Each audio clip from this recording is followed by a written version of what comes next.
So it's time for final thoughts, and I have a question for the self-righteous Hollywood liberals. Why so silent on your boy Harvey Weinstein? Seems to me a powerful white man with a long history of sexual harassment would be at the top of your attack list. But not this time. I wonder why. Could it be because Harvey Weinstein is one of your own? Could it be the wealth, power, and longtime support for the Democratic Party that has your tongue?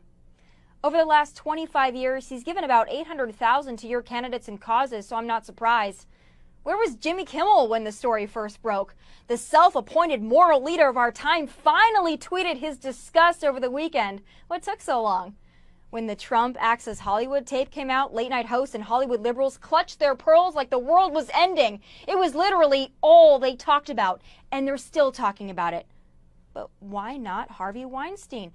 Couldn't fit in between the anti-Trump and anti-gun propaganda? These Hollywood and entertainment types like to think they're so brave, so morally superior. No, you're not brave. You're the most spineless and intolerant bunch of people I've ever seen. You blacklist, shun, and shame conservatives. Your agencies and production companies are disgusted by Trump supporters, but represent and enrich wife beaters, drug dealers, and sexual predators. You cry about gun control and take a stand against law-abiding gun owners, but are too scared to call out the crooks and criminals in your own circles. You're pro-black, pro-woman, pro-LGBT, but only if those individuals agree with your politics. Your model of diversity exists where everyone looks different but thinks the same.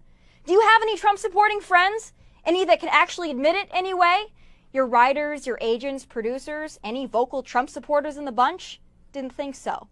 And no, not everyone who thinks differently from you is a racist or a bigot or intolerant. In fact, you're the most unloving and intolerant people around. Expand your horizons in your leftist bubbles, and maybe you'll start to understand why Trump won. Life, culture, and politics are not decided solely by the elitists in New York and LA. Those in the middle, the South, the flyover states, we are the ones watching your movies, your games, your award shows, and your late-night banter. Or at least we did until you made sports and entertainment into an anti-Trump, anti-conservative hate fest. See what's happening to the NFL? Get ready, because you keep this up and you'll have low ratings, empty theaters, empty stands, and President Trump in the White House for 4 more. LA has conservatives. Public universities have conservatives. Minority and immigrant communities have conservatives. They're just too intimidated to speak out because they're surrounded by this constant leftist groupthink. These celebrities sit around other filthy rich entertainers and look down on people who don't vote like they do. Sounds rather closed-minded to me from a group of people that pride themselves on peace, love, and tolerance. It's all an act.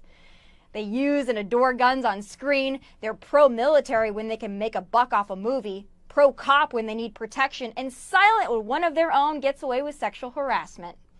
Hollywood, you don't do what's right, you do what's popular. And what's going to get you your next $1 million paycheck. That's not courage, that's not guts, that's not integrity. Conservatives with courage, conviction, and a platform are threatening to you. Well, I'm your worst nightmare. Dirty Democrats with Hollywood connections, your hall pass has expired. Those are my final thoughts. From LA, God bless, and take care. It's time for final thoughts, and I'm not done with Harvey Weinstein, not yet. More than 24 women claim sexual harassment or assault, and 3 say he raped them. So why did it take Hillary Clinton 5 days to make a statement? And why hasn't she given his money back?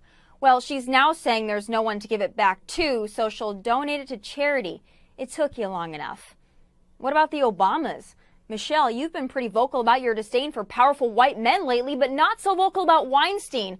Is it because he's a Democrat, a donor, an ally of your husband, hired your daughter for an internship last February?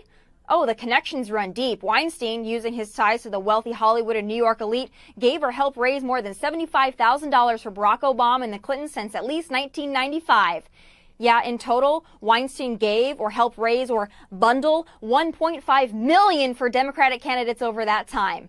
Maybe that chunk of change bought some silence and some good old-fashioned leftist bubble wrap. Or maybe it's something else. Maybe the Democrats and the loudmouth Hollywood liberals aren't as righteous as they would have us believe. They're not pro-woman, they're just anti-Trump, and trust me, there's a big difference. Dozens of these actors and actresses knew what Weinstein did to pretty young women and even warned co-stars about him, but none had the guts to call it out. Where were the pink hats for the last 25 years when known sexual predator Harvey Weinstein was preying on pretty young girls? Where were your marches, your signs? I'm talking to all of you activists who stood on the stage of the Women's March and screamed about Donald Trump, but remained silent about Weinstein for years, even though many of you knew he was a predator. Actresses coming out decades after the fact are now deemed brave? Brave? What about Bill Clinton's accusers? Broderick, Willie, Jones. Aren't they brave too? Maybe we should ask Hillary. Her limp response to this whole thing has proven once again she's not pro-woman, she's pro-Hillary. We all know Bill's history, but she stuck right by him, enabled it. Power was more important. Oh, and how about Hillary's right-hand lady, Huma Abedin? Her husband, Anthony Weiner, another known sexual predator. Turns out the left is full of them. So don't you dare lecture us on feminism, women's issues, or female empowerment, or tell us we voted against our voice when we voted for Donald Trump. Obviously, millions of women disagree, Mrs. Obama, which is why Donald Trump is in the White House and Hillary Clinton is peddling books at Costco. Donald Trump speaks for me and millions of other conservative women who haven't had a voice in years. But the left won't acknowledge that because it's not good for the narrative, the same way they wouldn't speak out against Weinstein because it didn't fit the agenda. This house of cards built by the DNC, Hollywood, and liberal elite is caving in faster than we can say, "Make America Great Again." Those are my final thoughts. From LA, God bless. Media entry is going to say 20 years from now. But the larger Weinstein saga is just beginning. Many powerful people knew what Harvey Weinstein was doing and not only ignored his crimes, but actively took his side against his many victims. It's a long list, but at the very top of that list is NBC News. NBC had this story months ago. Their former anchor Ronan Farrow conclusively exposed more than a dozen allegations against Weinstein by women who say he sexually harassed, groped, even raped them. But the network killed that investigation. Now, NBC News president Noah Oppenheim says the company had good reason for doing that. But did the company have good reason? Trace Gallagher has taken a very close look at this question, and he joins us tonight with an answer. Trace? Tucker, NBC News has gone on the record saying the reason it decided not to run the Ronan Farrow story on Harvey Weinstein is because he didn't have enough reporting to go on the air. Well, now a number of outlets, including the Daily Beast and Huffington Post, are refuting that, saying that Farrow began reporting on the Harvey Weinstein story back in January. And by July, he had interviewed at least 8 Weinstein accusers and had also secured the coveted New York police audio tape of Weinstein admitting he groped a 22-year-old Italian model. Listen. Yesterday you touched my breast. Oh, please, I'm sorry. Just come on. I'm used to that. Come on. Are you used to that? Yes, come in. Then in August, a woman who accused Weinstein of raping her agreed to an on-camera interview as long as she was in silhouette and not identified. The Huffington Post says not only did NBC News refuse to provide a camera crew for the interview, it tried to stop the interview altogether and tried to stop Farrow from reporting on the story altogether. So Farrow paid for the camera crew himself. NBC says the opposite, quoting, "Ronan very understandably wanted to keep forging ahead, so we didn't want to stand in his way, and he took it to the New Yorker and did a ton more extraordinary work." But a dozen people inside and outside NBC reportedly claim NBC slow-walked the story and ran it up the corporate chain. Not just News President Andy Lack, but all the way up to NBC Universal CEO Steve Burke, something news employees called unprecedented. In fact, some told the HuffPost that Weinstein's attorneys trying to kill the story and NBC News appeared to be synonymous. And it should be noted that last week, when the New York Times first broke the story, both CBS and ABC ran it during their evening newscasts. NBC did not, saying Weinstein was not a nationally recognized figure. The same excuse was used for pulling a Weinstein skit from Saturday Night Live. Tucker. Thanks, Trace. So let's be clear. NBC is lying. Yesterday, News Division head Noah Oppenheim claimed NBC, quote, encouraged Farrow to report that story. The opposite is true. They pressured him to drop it. Oppenheim says, quote, NBC gave him resources to report that story over many, many months. Maybe, except for a camera crew when Farrow tried to interview an alleged rape victim. Oppenheim says Farrow's stories, quote, was not the story that we were looking at when we made our judgment. Yet another lie. As Farrow told Rachel Maddow 2 nights ago, he'd finished the bulk of his reporting on Weinstein when he went to The New Yorker. That's why the magazine accepted his piece in the first place. Why did you end up reporting this story for The New Yorker and not for NBC News? Look, you would have to ask NBC and NBC executives about the details of that story. I'm not going to comment on any news organization's story that they, did or didn't run. NBC says that, the story wasn't publishable, that it wasn't ready to go by the time that you brought it to them. But obviously it's ready to go by the time you got it into The New Yorker. I walked into the door at The New Yorker with an explosively reportable piece that should have been public earlier, and immediately, obviously, The New Yorker recognized that, and it is not accurate to say that it was not reportable. In fact, there were multiple determinations that it was reportable at NBC. We'd bet money that her employer didn't want Rachel Maddow to do that segment, but she did it anyway. Good for her. So why did a purported news organization kill a blockbuster news story? Well, presumably we will find out at some point. This is a scandal, and the truth has a way of emerging from those in the end. One possible explanation is Noah Oppenheim. In addition to being the head of NBC News, Oppenheim is a Hollywood screenwriter with deep ties to the movie business and to the Democratic Party establishment. Could it be that Oppenheim had a business relationship with Harvey Weinstein or Weinstein's company? It's not a far-fetched possibility at all. And yet, as of earlier today, Oppenheim and NBC, when asked directly, refused to say.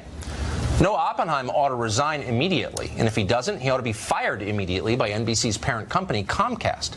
News executives are not allowed to tell lies. They're not allowed to participate in cover-ups. They ought to answer straightforward questions straightforwardly. When they don't, you know they're corrupt, and that's exactly what NBC News is. For more on the broader media efforts to protect Harvey Weinstein in the middle of all this, we're joined by Joe Concha, who covers that industry for The Hill newspaper. Joe, thanks for coming on tonight. Sure.